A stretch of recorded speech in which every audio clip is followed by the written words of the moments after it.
পছন্দ হয়েছে, আমি যেরকম চেয়েছিলাম সেরকমই হয়েছে, মানে খুব খুব পছন্দ হয়েছে। হাই সবাইকে, আমার একটা নতুন ভিডিওতে সবাইকে জানাই ওয়েলকাম। মার্চের 3 তারিখে আমার দুটো ব্রাইডাল মেহেন্দির বুকিং ছিল। বাড়ি থেকে ডিস্টেন্স ছিল প্রায় 15 মিনিটের মতো।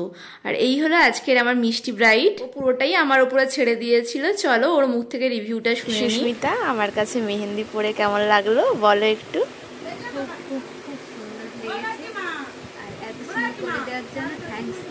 প্রথম লোকেশনে মেহেন্দি পরিয়ে আবার দৌড়ে দৌড়ে সেকেন্ড লোকেশনের উদ্দেশ্যে বেরিয়ে পড়েছিলাম। ক্লায়েন্টের বাড়িতে যেতে না যেতেই এত মিষ্টি আমার হাতে ধরিয়ে দিয়েছে। আর আমি মনে হয় পৃথিবীতে একা মানুষ যার মিষ্টি সব থেকে অপছন্দের খাওয়া। আর এই যে আমার আজকের মিষ্টি ব্রাইডের সাথে এক্সট্রা দুজন পার্টি মেহেন্দিও করেছিল। আমার কাজ যদি তোমাদের ভালো লাগে অবশ্যই তোমাদের স্পেশাল ডেতে আমাকে বুক করতে পারো। আমার নাম্বার ডেসক্রিপশনে দেওয়া রয়েছে। ভিডিওটি ভালো লাগলে অবশ্যই লাইক করে দিও। বাই।